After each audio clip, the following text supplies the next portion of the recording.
Ludo खेलते हैं ना, तो लूडो पे जब 99 पे लोग रह जाता है तो एक के बार सांप काटता है तो कहां पहुंचता है?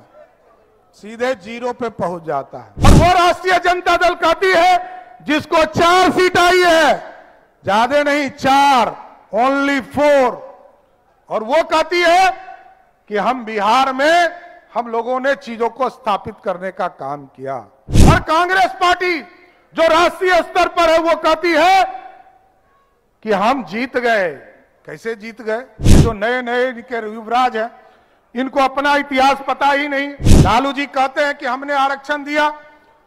पूछिएगा, मैं तो मीडिया के साथियों से आग्रह करूंगा कि राजद के लोगों से पूछिए, 15 वर्षों तक लालू प्रसाद जी का राज रहा, एक वर्ग को आरक्षण दिया क्या? 33 पार्टी मिलकर भी 240 सांसद नहीं पूर रहे। 33 पार्टी। चुनाव आया तो लोगों ने कहा संविधान खतरे में है।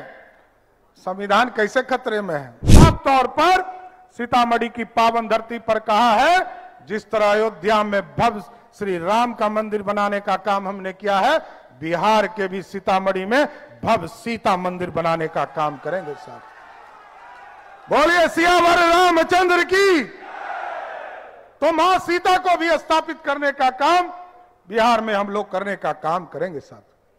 लेकिन साथियों, आपको याद करना पड़ेगा, इस देश में परसेप्शन का जब चुनाव आता है तो हम लोगों को नए नए एजेंडे में लोग विरोधी फंसाने का प्रयास करते हैं। लेकिन साथियों, याद कीजिए इतिहास को। पंडित नेहरू के बाद कांग्रेस पार्टी 70 वर्षों के बाद पहली कोई सरकार है, नरेंद्र मोदी की सरकार है, जो 2014 में भी जनता के आशीर्वाद से बनाने का काम आप लोगों ने किया। 2019 में भी 303 सीट देकर इस देश में सत्ता में बैठाने का काम किया, और इस बार भी 293 सीट देकर नरेंद्र मोदी को फिर से प्रधानमंत्री बनाने का। लेकिन विरोधी का काम है। और विरोधी का इतिहास समझिए। इस देश में 1985 के बाद कोई सरकार एब्सोल्यूट मेजॉरिटी वाली सरकार नहीं आई थी। लेकिन कोई एक नेतृत्वकर्ता जिसने पूरे गठबंधन का स्वरूप बनाकर, एनडीए के स्वरूप बनाकर, पहली बार 1985 के बाद किसी प्रधानमंत्री ने सरकार बनाने का काम तीसरी बार किया है, तो वो सिर्फ और सिर्फ नरेंद्र मोदी है, दूसरा किसी ने नहीं किया साथ। और याद कीजिए, इतिहास याद कीजिए, 1989 में जनता दल की सरकार बनी थी साथियों, भाजपा ही समर्थन कर रही थी। 84 सांसद हमारे थे और 143 सांसद ही उस समय जनता दल के हुआ करते थे। कांग्रेस पार्टी 197 सांसद वाली थी। प्रमोद जी ने जाकर चाइना में कहा था कि हम ऐसी सरकार के पार्टनर हैं जिस पार्टनर के रूप में जो सरकार दूसरे नंबर की पार्टी है उसको हम समर्थन करने का काम कर। लेकिन साथियों, याद कीजिए, इतिहास में कांग्रेस पार्टी को भी एब्सोल्यूट मेजॉरिटी कभी नहीं आया। 243 सीट 1991 में कांग्रेस पार्टी को आया था साथियों, वो भी एब्सोल्यूट मेजॉरिटी नहीं था। परसेप्शन बनाया जा रहा है कि मोदी हार गए। कौन हार गया? अरे बिहार जैसे प्रदेश में तो आपके आशीर्वाद से हम लोगों ने 75% सीटें एनडीए के लोगों ने जीतने का काम किया। कौन कह रहा है? और वो राष्ट्रीय जनता दल कहती है जिसको 4 सीट आई है, ज्यादा नहीं 4, ओनली 4, और वो कहती है कि हम बिहार में हम लोगों ने चीजों को स्थापित करने का काम किया। और कांग्रेस पार्टी जो राष्ट्रीय स्तर पर है वो कहती है कि हम जीत गए। कैसे जीत गए? 33 पार्टी मिलकर भी 240 सांसद नहीं पूर रहे। 33 पार्टी, और हम अकेले एक पार्टी, भारतीय जनता पार्टी अकेले 240 सीटों पर जीती हुई है। और हमारे गठबंधन के लोग पूरे देश में 53 सीटों पर जीतने का काम किया है साथियों। ये नया गठबंधन नहीं है, ये कोई चुनाव के बाद पोस्ट पोल इलेक्शन का रिजल्ट नहीं है। हम चुनाव के पहले समझौता करके चुनाव लड़े थे। हम जनता दल यूनाइटेड के साथ बिहार में लंबे समय से चुनाव लड़ रहे हैं। लोजपा के साथ हमारा गठबंधन है, हिंदुस्तानी अवाम मोर्चा के साथ गठबंधन, राष्ट्रीय लोक मोर्चा के साथ गठबंधन। हम गठबंधन पहले भी, चुनाव के पहले हमने बताने का काम किया था और चुनाव के बाद भी हम उसी गठबंधन में सरकार बनाए हुए हैं। लेकिन लूडो खेलते हैं ना, तो लूडो पे जब 99 पे लोग रह जाता है तो एक के बार सांप काटता है तो कहां पहुंचता है, सीधे 0 पे पहुंच जाता है। इसलिए साथियों, हम लोगों को 2025 के चुनाव के मद्देनजर पूरी व्यवस्था को खड़ा करना है और इस पूरे परसेप्शन से बाहर आना है। इस देश में तो 43 सांसद वाले लोगों ने भी यूनाइटेड फ्रंट की सरकार बनाई है साथियों। और साथियों, हमको सोचना पड़ेगा कि सिर्फ परसेप्शन से चुनाव जीते नहीं जा सकते।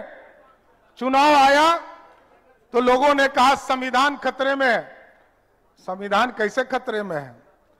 10 साल तक आदरणीय नरेंद्र मोदी जी की सरकार इस देश में रही है साथियों, और उसके बाद भी लोग प्रश्न उठा रहे हैं कि आरक्षण खत्म हो जाएगा, संविधान खतरे में है। अरे, भारतीय जनता पार्टी तो वो पार्टी है जिसने 1950 में भी संविधान जब बन रहा था तब भी दलितों को और आदिवासियों को आरक्षण देने का समर्थन जनसंघ के लोगों ने किया था। और पंडित नेहरू प्रधानमंत्री थे साथियों। पंडित नेहरू ने सभी मुख्यमंत्रियों को लिखकर विरोध करने का काम किया था। लेकिन कांग्रेस पार्टी सब दिन कहते रहती है कि संविधान खतरे में है। ये जो नए नए के युवराज हैं, इनको अपना इतिहास पता ही नहीं। बिहार में जब 1977 में पहली बार अति पिछड़ों को आरक्षण देने का काम, महिलाओं को आरक्षण देने का काम शुरुआत किया गया साथियों, तो आपको जानकर आश्चर्य होगा कि तब भी पंडित कैलाशपति मिश्र जी कर्पूरी ठाकुर जी को समर्थन देने का काम कर रहे थे। तब आरक्षण मिला था साथियों। और 89 में जब मंडल कमीशन, लालू जी कहते हैं कि हमने आरक्षण दिया, पूछिएगा, मैं तो मीडिया के साथियों से आग्रह करूंगा कि राजद के लोगों से पूछिए, 15 वर्षों तक लालू प्रसाद जी का राज रहा, एक वर्ग को आरक्षण दिया क्या? एक व्यक्ति को आरक्षण दिया क्या? मंडल कमीशन बीपी सिंह जी ने दिया, और बीपी सिंह जी को समर्थन किसने दिया? भारतीय जनता पार्टी के 84 सांसदों ने समर्थन देकर मंडल कमीशन लागू करने का कहा। और जब इस देश में लगा कि इस देश में दलितों को आरक्षण मिल गया, अति पिछड़ों को आरक्षण मिल गया, पिछड़ों को आरक्षण मिल गया, और जब इस देश में मोदी जी देश के प्रधानमंत्री बने, अति पिछड़ा का बेटा इस देश का प्रधानमंत्री बने, तो पहली बार स्वर्णों को भी 10% आरक्षण देने का काम मोदी सरकार ने किया। साथ हम सबका साथ, सबके विकास की बात करते हैं, हम सबको साथ लेकर चलना चाहते हैं। लेकिन मैं धन्यवाद देना चाहता हूं आज इस मंच से हमारे एक एक कार्यकर्ता, एक एक बूथ अध्यक्ष, हमारे संगठन के एक एक कार्यकर्ता सभी जगह लगे रहे। और आपको जानकर आश्चर्य होगा कि 243 सीटों में से 174 विधानसभा क्षेत्र में हम सभी जगह चुनाव जीतने का काम किए। ये एक स्पष्ट संदेश देता है कि हमारे कार्यकर्ता, चाहे वह बूथ अध्यक्ष हो, हमारे बूथ की कमेटी हो, चाहे वो शक्ति केंद्र के लोग हो, चाहे वो मंडल के टीम हो, जिला के टीम हो, सबने मुस्तैदी के साथ पूरे एनडीए को जिताने का काम किया। हम सबके साथ सबके विकास की बात कर रहे हैं।